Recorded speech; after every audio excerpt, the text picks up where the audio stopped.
Bonjour chers téléspectateurs, chers internautes. Donc ce jour nous allons parler du livre Le chemin de la vie du professeur Zakaria Tanefomon. Nous avons pour invité pour cette édition Mélanie. Donc bienvenue Mélanie. Merci.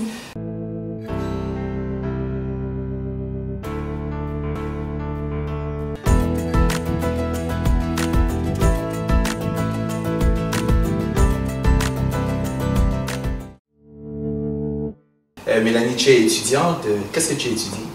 En fait, je suis étudiante en économie et gestion d'entreprise ici en Allemagne. D'accord. Et dans quelle ville? Je vis dans la ville de Fulda, dans l'état du Hessen. D'accord. Bienvenue. Tu as voulu nous parler aujourd'hui du livre Le chemin de la vie. Pourquoi le choix de ce livre? En fait, pour la petite histoire, Le chemin de la vie, c'est le deuxième livre chrétien que j'ai lu après ma conversion en 2015.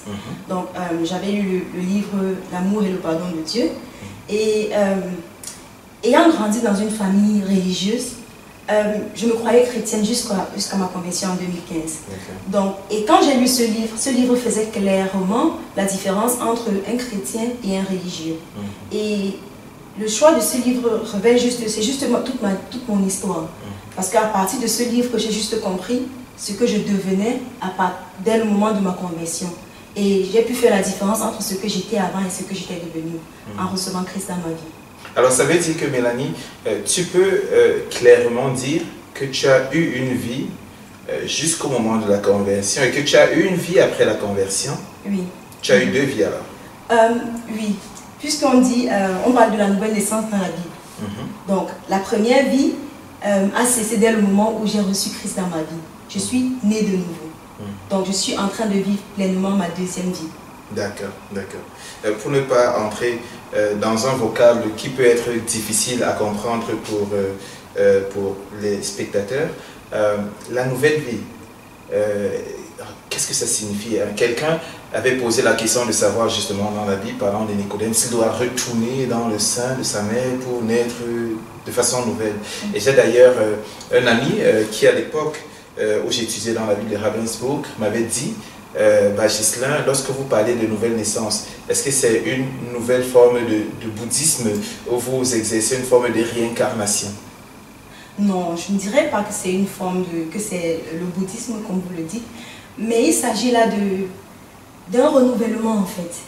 Donc, en recevant le Seigneur Jésus dans sa vie, il nous offre l'occasion de reprendre les choses avec lui selon la volonté de Dieu. Donc, au travers de ce livre, justement, j'ai pu comprendre la différence que ça fait de recevoir Christ. Ne plus vivre selon ce qu'on nous dit, mais vivre selon ce qu'on a reçu en nous. Parce que cette vie-là vient de l'intérieur à partir de Christ qui vit en nous. Alors, le livre s'intitule Le chemin de la vie. Et entre autres, nous pouvons lire un sommaire avec les chapitres suivants.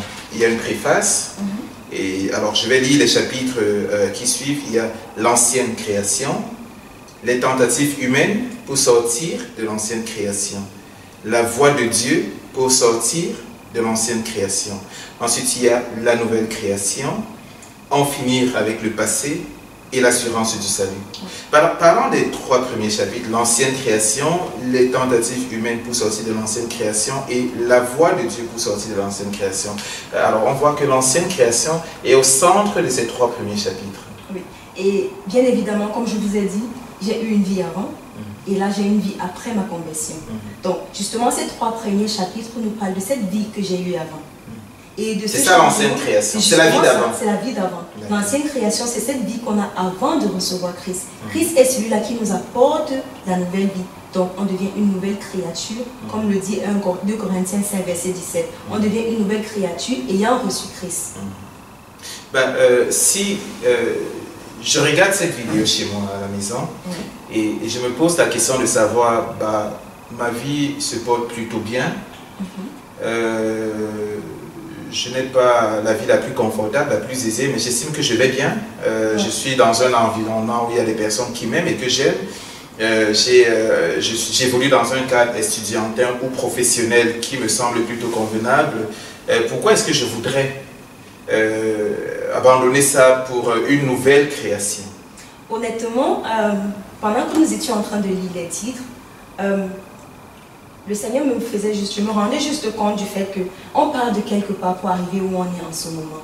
Donc, j'avais une vie avant et une vie que je considérais plutôt bien. Les exemples que vous avez cités, j'étais un enfant apprécié par les gens du quartier dans lequel j'ai grandi et mes parents étaient en train de me louer de temps en temps en disant je fais ci et je fais ça bien. Donc, il y avait cette vie qui avait plutôt l'air bonne aux yeux des hommes, mais qui n'était pas satisfaisante aux yeux de Dieu. Donc, ces 3 premiers chapitres, justement, décrivent cette partie-là, de cette vie qui satisfait les hommes, mais sans toutefois satisfaire Dieu. Et nous savons très bien que c'est le cœur de Dieu qui doit être satisfait en premier. Donc, le besoin de cette nouvelle création, de cette nouvelle naissance, vient du fait que nous voulons satisfaire le cœur de Dieu. Et pour satisfaire ce cœur de Dieu, il faudrait franchir ce cap de la nouvelle naissance. Alors, le livre dit que nous avons été créés, justement, pour avoir une communion avec Dieu, que c'était le but originel de Dieu au moment de la création de l'homme. Et où est-ce que les choses se sont gâtées? Justement, dans ce livre, vous avez exactement la description du point de faille, si on peut dire ça comme ça. À quel moment le point de chute, à quel moment est-ce que les choses ont changé? Adam, qui était le premier homme, selon ce que la Bible nous dit, a commis un péché d'obéissance vis-à-vis de Dieu.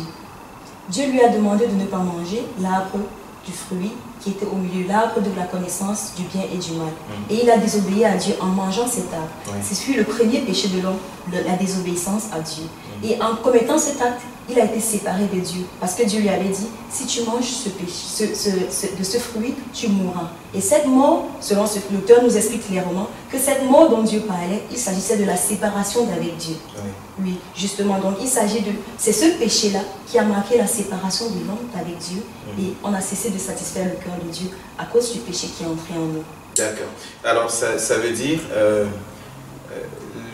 l'ancienne création vient du fait que l'homme a péché et il n'a plus été capable de satisfaire les exigences de Dieu, ou alors il ne pouvait plus satisfaire le but originel pour lequel son créateur l'avait créé. Ça veut dire en fait que le besoin de connaître la nouvelle naissance, ce n'est pas uniquement pour ceux qui ont une vie pleine de reproches, ou alors ceux qui sont conscients de ce qu'ils voudraient avoir une vie nouvelle, mais nous sommes tous appelés à avoir une vie nouvelle, qu'on se sente plutôt bien ou mal, qu'on en ait conscience ou pas. C'est bien ça? Justement, c'est exactement ça. Chaque être humain, si nous sommes humains, nous avons besoin d'entrer dans cette nouvelle création. Pourquoi?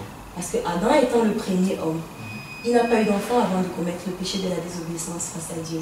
Et quand il a commis ce péché, nous sommes tous descendants d'Adam. Donc nous naissons avec ce péché originel en nous. Donc que nous fassions le bien, que nous soyons moralement corrects, que nous soyons honnêtes ou pas. Si on ne connaît pas cette nouvelle naissance, nous sommes des descendants d'Adam, donc séparés de Dieu. Est-ce que ça veut dire que alors nous serons punis, ou alors on est séparés de Dieu juste à cause d'Adam? Ça veut dire au fond que nous sommes innocents. C'est pas parce que Adam, notre aïeux, a péché que nous allons être séparés de Dieu. Justement, ce point est très souvent repris par des gens vers qui on s'avance pour présenter l'évangile. Et là, il s'agit du fait que nous sommes nés en péché, et ce péché doit être, le salaire du péché, c'est l'amour, c'est ce que la Bible nous dit. Donc, au travers de ce péché, rien que ce péché originel est suffisant pour mériter la mort à cause de ce péché. Maintenant, il y a les péchés que nous commettons nous-mêmes. Donc, il ne s'agit pas juste de ce péché originel, mais le péché étant en nous, nous sommes attirés vers le péché. Que nous le fassions plus que l'un ou plus que l'autre, nous péchons. Nous pouvons mentir, une personne peut se prostituer, mais cela ne signifie pas que la personne qui se prostitue pêche plus que nous qui mentons. Donc, à cause de cela, il ne s'agit pas seulement de ceux qui... il ne s'agit pas du fait que nous soyons condamnés à cause du péché d'Adam, mais nos penchants vont vers le péché, étant descendants d'Adam, et nous commettons des péchés pour lesquels nous devons rendre compte à Dieu. Ah d'accord, nous allons tous rendre compte à Dieu. Justement. Alors, au 4e chapitre qui parle de la nouvelle création, est-ce que ça signifie que, quel que soit ce qu'a été ma vie jusqu'aujourd'hui, j'ai peut-être une vie moralement beaucoup plus répréhensible que la tienne? Est-ce que ça veut dire que quel que soit ce qu'a été ma vie, jusqu'au moment de rencontrer Christ, je peux commencer une vie nouvelle? Parce que toutes les vies ne sont pas pareilles. Il y en a certains qui portent un poids et une culpabilité plus exacerbée que les autres. Est-ce que tout le monde, quel que soit ce qu'il a vécu dans le passé à la lumière de ce livre, peut accéder à cette nouvelle vie? Justement, la Bible nous dit que Christ est mort pour tout être humain. Il ne s'agit pas sa mort n'est pas destinée à ceux qui vivaient déjà moralement bien.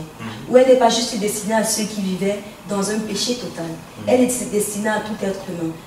La Bible nous dit, Dieu a tant aimé le monde qu'il a donné son Fils unique. Il s'agit là du monde entier, pas d'une certaine catégorie de personnes. Donc, que votre vie ou que ma vie ait été plus moralement correcte que la vôtre ou vice-versa, nous avons chacun besoin de connaître cette nouvelle naissance-là. Donc, il ne s'agit pas juste d'une certaine catégorie de personnes. Chaque être humain doit, pour être revu, pour être accepté de Dieu, doit passer par cette nouvelle naissance au travers de Christ. Pourquoi ne pas justement s'arrêter à cette nouvelle naissance, à cette nouvelle création qui est au chapitre 4? Pourquoi l'auteur ajoute un 5e chapitre qu'il intitule « En finir avec le passé » ? Vous nous avez dit, le titre en parle de lui-même. En finir avec le passé, il y a quelque chose avant. Et ce quelque chose avant nous a laissé des traces. Et ces traces que ce quelque chose d'avant a laissé doivent être, entre guillemets, balayées. Christ vient et fait l'œuvre de la rédemption. Et justement, l'auteur va dans le livre expliquer les différentes étapes de on finit avec le passé. Les choses qu'on faisait avant, et des choses qu'on doit cesser de faire. Et des choses qu'on a automatiquement cessé de faire ayant reçu Christ.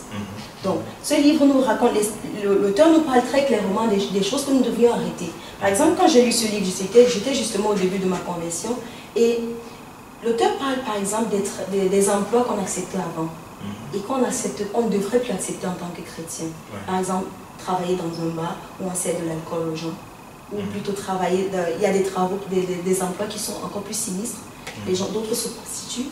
Étant entré dans la nouvelle vie que Christ nous donne, on devrait arrêter toutes ces choses. Non seulement les arrêter, mais s'arranger à ne plus avoir à faire avec toutes ces choses-là.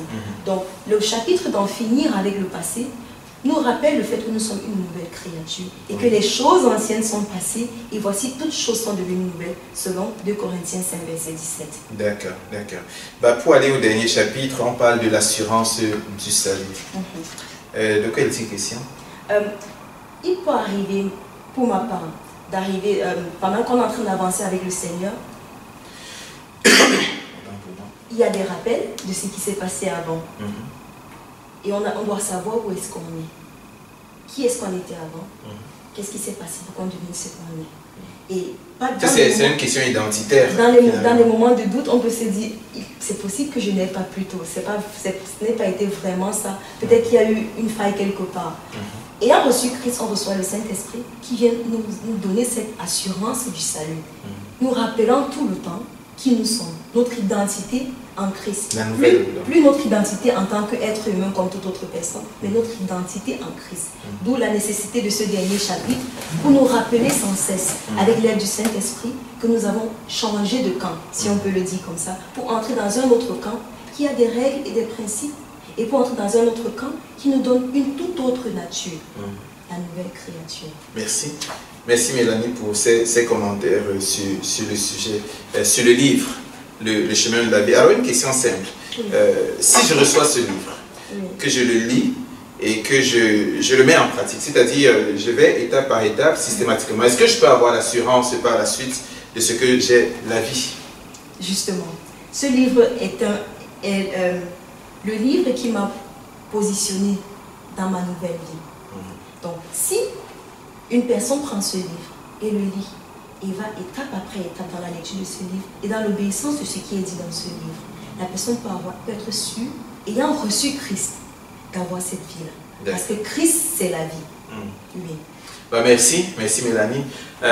Chers internautes, téléspectateurs, nous vous invitons à vous procurer une copie du livre Le chemin de la vie du professeur Zacharias Tane-Fomom, qui est donc, comme nous l'avons entendu, un manuel pratique pour entrer, vivre la vie chrétienne, pour se démarquer juste d'un christianisme culturel et entrer dans une expérience personnelle pour avoir la vie éternelle.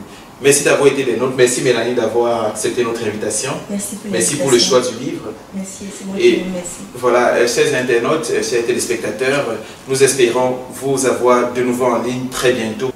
À la prochaine.